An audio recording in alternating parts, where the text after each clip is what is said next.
Keliauti reiškia nusipurtyti visas kasdienis, menkavertes, ydingas dulkes, pamiršti smulkes, o kartais ir stambesnės intrigeles, atsinaujinti ir papildyti savo vidinį aš, tapti didesniu žmogumi. Tik pažinimas yra mūsų gyvenimo tikslas. Lietuvių keliautojas Antanas Paška.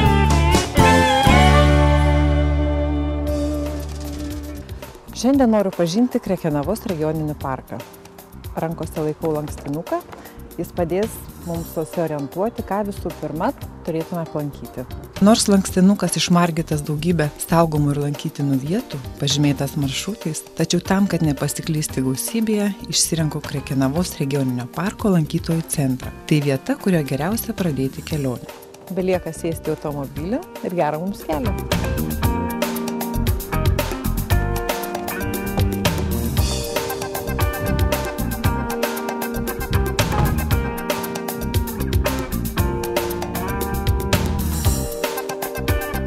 Krekenavos miestelis yra vos už 26 km nuo Panevėžio. Važiuojant Upytės link, kelionė neprailgsta. Tik kirtus regioninio parko ribas, mus pasitinka nuorodos į lankytinas vietas. Upytės piliakalnį, vadinamų Čičinsko kalnų, Juozo Tumo Vaižganto ir Knygnešių muziejų, Vėjo malūną, kuriame įkurtas Linų muziejus, Rodų koplyčią mauzoliejų. Tačiau laikomės tikslo – į Krekenavą. Tolumoje išnyra Krekenavos švenčiausiosios mergelės Marijos ėmimo į dangų bazilika, garsėjanti Dievo motinos paveikslų, kurį tikintieji laiko ir tebelaiko turinčius stebuklingos galios. Besižvalgydami pasiekėme lankytojų centrą. Čia teikiama profesionali bei visapusiška informacija apie lankytinas vietas, turizmo maršrutus, poilsiavimo galimybės.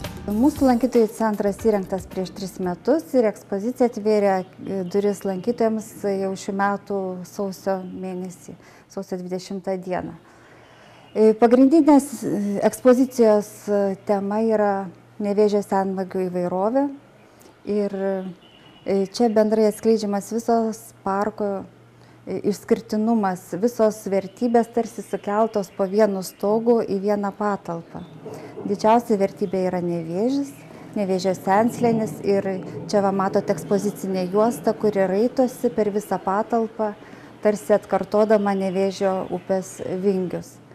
Ant tos juostos ir terminaluose pateikiama įvairi informacija tiek apie gyvūniją, augaliją parko, tiek apie žmonių gyvenimą prie Nevėžio. Modernios technologijos, įspūdingi eksponatai tarsi sukuria gyvosios gamtos įspūdį. Panaudoti tiek gamtoje būdingi garsai, kvapai, vaizdai visi yra iš parko teritorijos, tarsi atspindi visą kraštovaizdžio vaizdą, bruožus pagrindinius.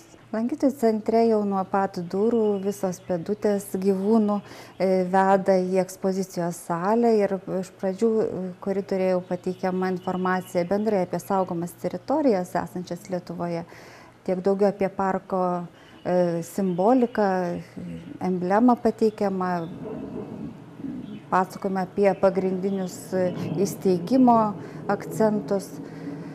Ir jau čia įėjus į salę yra tarsi vartai į ekspoziciją ir po to jau galima nuo vienos sienos eiti link kitos, nuo vieno terminalo link kito ir susipažinti detaliai su visais eksponatais.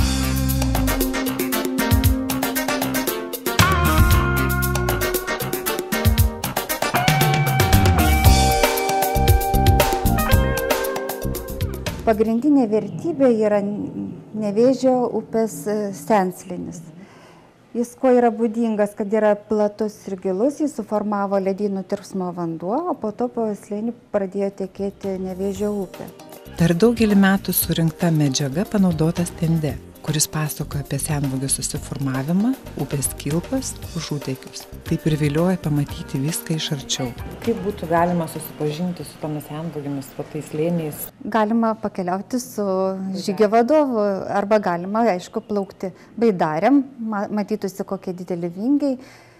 Upėje yra, taip pat turime senvagių taką pažintinį, kuris eina per pievas slėnio ir ten siūlyčiau keliauti su gidu, su žygio vadovu, kuris papasakotų kokios čia yra senvagės, kas slėnyje, kokia augalija, kokia gyvūnija yra, parodytų konkrečias rūšis, kaip atpažinti.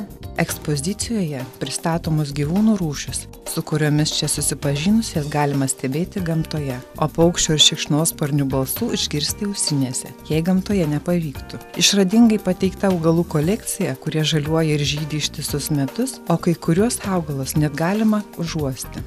Gyvūnas gyvenantis mūsų parke yra europinis stumbras. Jis yra ir mūsų parko simbolis ir čia galima susipažinti su stumbrų gyvenimo visais ypatumais. Su šiais didingais gyvūnais būtina susipažinti Pašilių stumbryną. Jų didybės perteikti stende neįmanoma, bet paliesti tikrą stumbro uodegą galima, ko nepavyktų padaryti susidūrus su juo akis į akį gyvai. Pasakojama apie žmonių gyvenimą prie Nevėžio, apie buvusius vandens malūnus. Panaudoti žemėlapiai, archyvinė medžiaga su senomis nuotraukomis leidžia susidaryti praeities įspūdžius. Deja, taip ir likusius tik nuotraukose. Ekspozicijoje panaudotas tikras Svirskio liaudies menininko žemaus kryždirbio kryžius. 100-metis, darytas iš ąžuolo ir kas iš jo belikė. Čia matome nepilnas kryžius. Tokie kryžiai stovėjo beveik prie kiekvienos sodybos.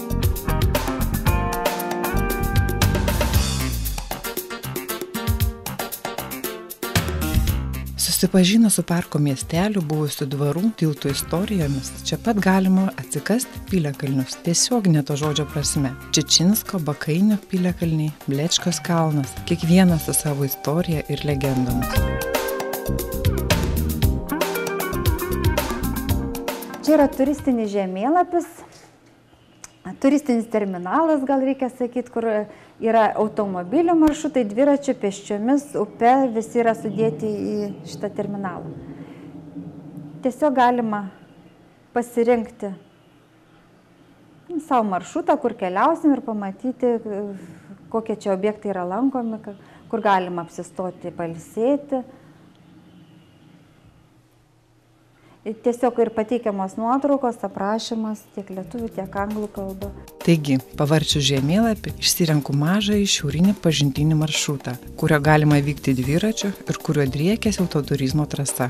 Vyksime į Pašilių stumbryną ir pasivaikščiosime Girinio taku.